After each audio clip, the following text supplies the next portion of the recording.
Hi, Daddy. This is a video for you for Father's Day to talk to you about the things that I wrote down on my list that you taught me about or that make me think of you. So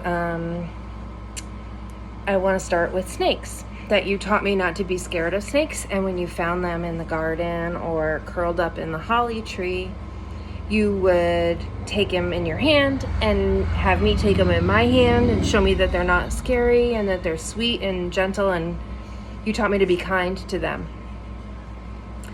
You also taught me about bird watching and feeding the birds and all of your logs that you drilled holes in and put peanut butter and made your own suet and all that.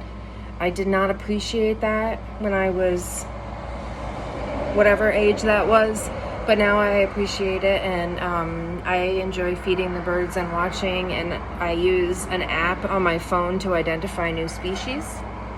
He also taught me about gardening and planting vegetables that you want to eat, and I have rhubarb because of you, and Autumn also loves rhubarb and will come and take some that Bob will cut for her.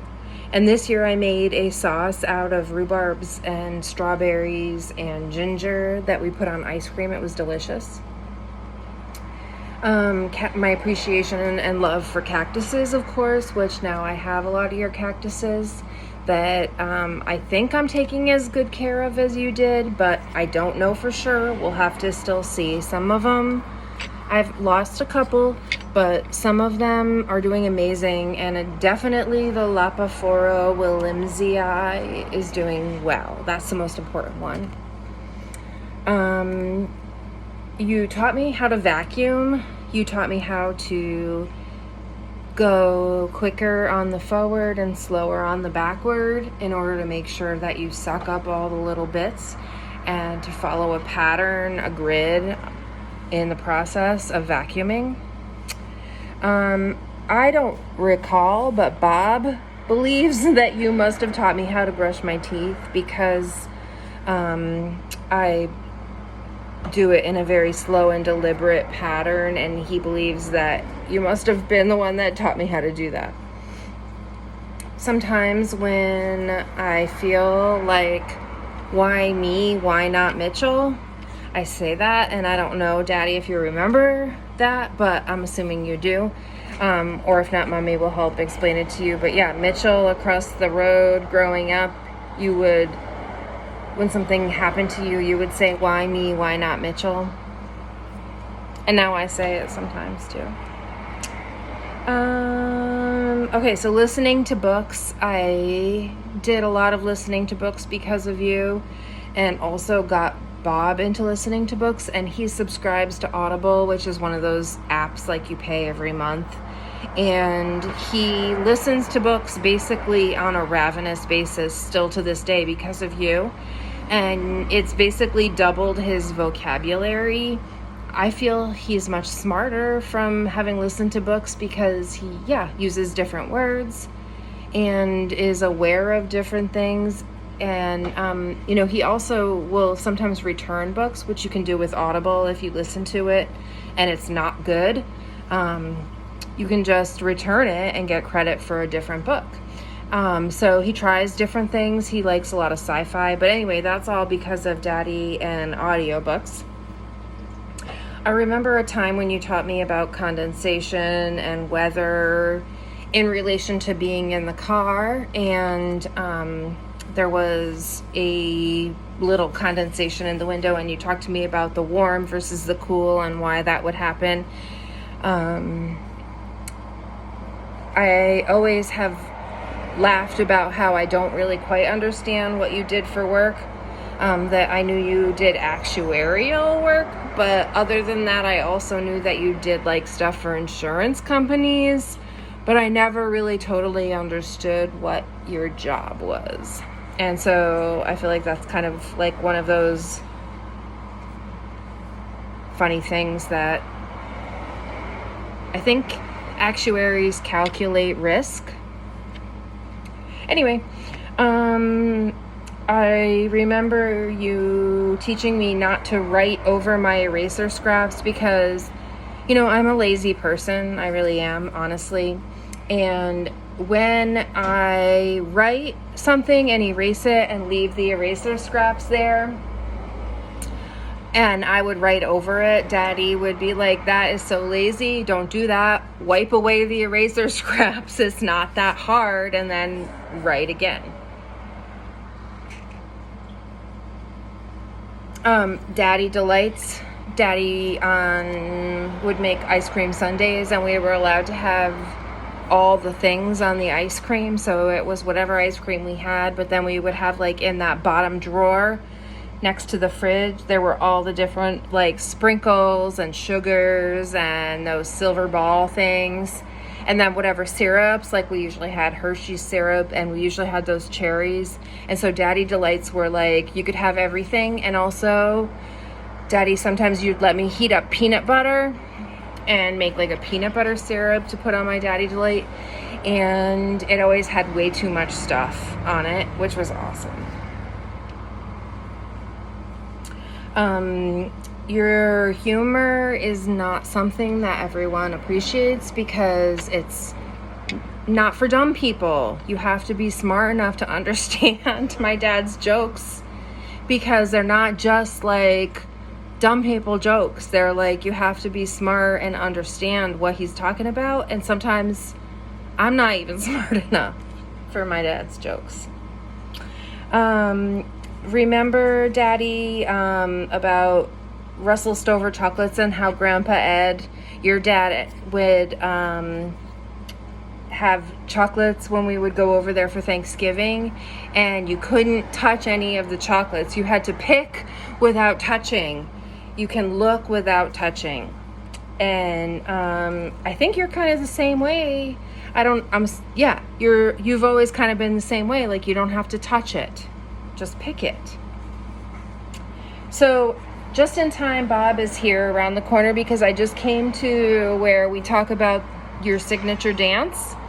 And so Bob is the best one to demonstrate your signature dance. You don't want to right now? Yep. Hi, Frank. It's Bob. Only one Bob. Frank's signature dance. Yep. We don't have any music. Okay, you got a surprise.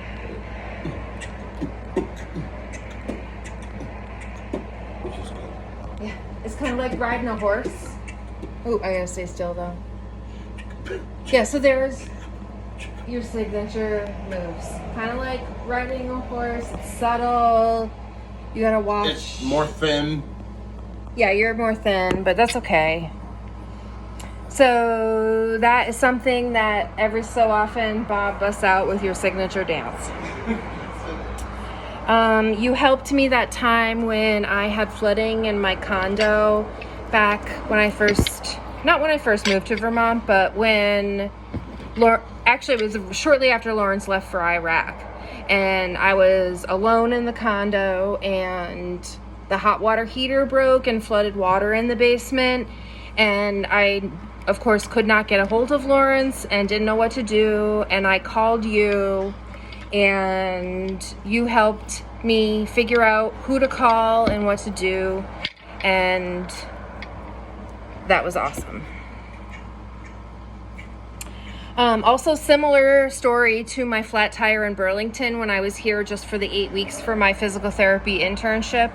And I got a flat tire while I was here, and I had no idea what to do. And I think you looked up online maybe the place for me to go to and made me an appointment. And I went and got my flat tire fixed. Hi. Hi. Bob's here with me too. I was here to bug her. Flat tire in Burlington.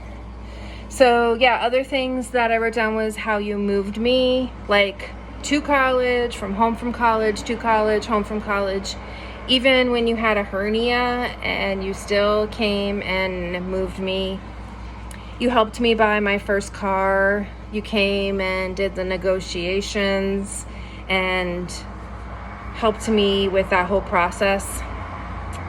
And generally in life, you fixed things. when they were broken, and I would go to you and say, Now she's got me. Bob.